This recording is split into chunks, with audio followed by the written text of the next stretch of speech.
Hi guys, today we're going to talk about why authors add visuals to their writing.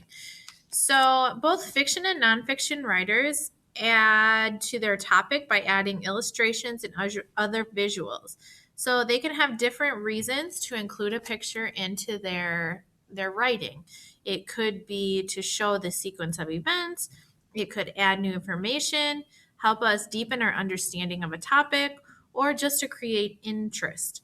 So, if we think about washed up and we turn to page 21. So while I'm talking, open up to page 21 and washed up. If we think about the pictures in washed up, authors can add pictures for all of those reasons that I said before, but also one picture sometimes can serve for many different purposes. So on page 21, the picture makes me understand how incredibly tall the trees are. There are not any branches low enough to climb on, and I can see why Oliver feels lightheaded. The illustration also helps me understand why he had the idea of cutting the creepers.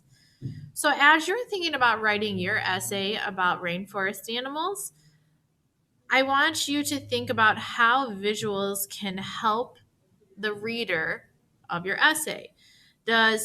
Would a picture add interest to my essay? Would a picture add information to my essay?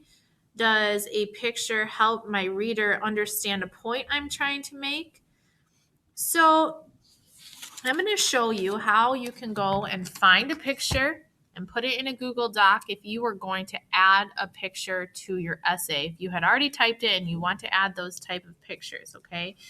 There's also some other text features that would be beneficial as well, so I will show you those as we go along. So the first thing that you would want to do is when you get on your Chromebook, you'd want to open a new Google Doc, just a blank one. We're going to pretend that you already have your essay written and you're just going to add visual elements.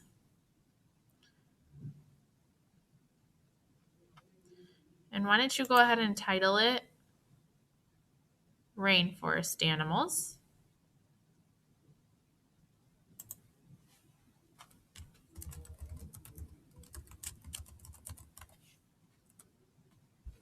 Okay. So let's say I want to talk about, or I'm doing my essay on sloths, and I would like to add a picture because maybe my reader doesn't know what a sloth looks like. So I'm going to go to a new tab. I'm going to go to Google, and I'm going to type in sloths. And I'm going to click on the images button at the top. There's lots of different pictures here. Now, while this is a really cute picture right here of two sloths looking cute, I really want to think about why am I adding a picture of a sloth? I want it to be more informational so we can help our reader understand better what we're talking about. So maybe we talk about their toes. This might be a really good picture right here from National Geographic to put in so we can see more information about their toes. So what you're going to do is you're going to click on the picture, you're going to right click, you are going to copy your image. You can do this a couple different ways, but I'm going to suggest that you just copy your image because you already have your Google Doc open. There's no need to save the image. If you were not going to use it right away, you could save it, but right now we're just going to copy the image. We're going to go back to our Google Doc, and I'm just going to center this right here, and I'm going to click the bold button, and I'm going to write sloths as my heading. Remember that picture is already saved, or it's copied. So I'm going to go back in here. I'm going to right click. You can also go into edit and paste, but I'm going to right click, and I'm going to click paste. Now, here is my sloth picture. It is super, super big. That's not going to be productive. If I'm writing an essay, I don't need my picture to take up the whole page. So I'm going to click on that picture of the sloth, and I'm going to resize it. So I'm going to go to the corner. If you click on it, you're going to see these little boxes all the way around. You're going to click on the corner, and you're going to drag it till it would be an appropriate size. Okay. There's different settings that if you already had text here, if you wanted picture in line with the text, you would keep it on in line. If you want the text to wrap around it, so if you wanted it to type here and then come around it, almost like a newspaper article, you could do that.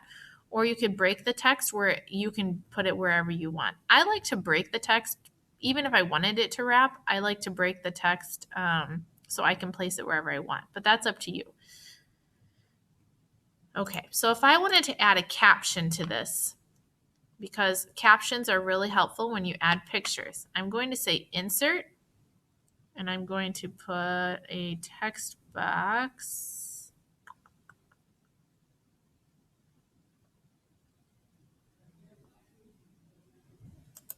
I guess in this one it doesn't have. Okay, so I would just write my caption. I don't know where my text box is.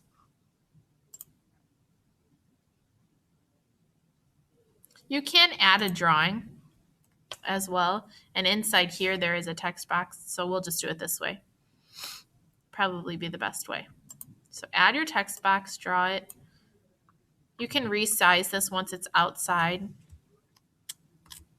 I do not know anything about sloths, so I'm just going to pretend.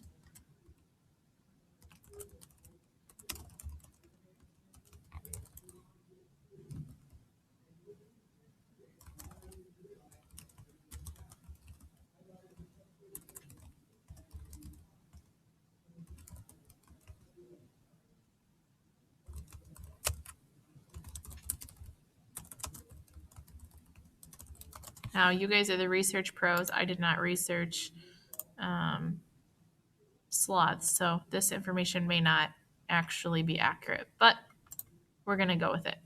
So then here, this drawing, again, you can wrap the text, you can break the text. I'm going to break it so then I can, and I'm going to break this one as well. So I can put my picture here. I can then move my caption and line that up underneath it. However you want to do that. All right. So I want you to take the time, work with a partner, and go add a picture to your Google Doc and make a caption that would help your reader understand what you're doing or what you're relaying a little bit better.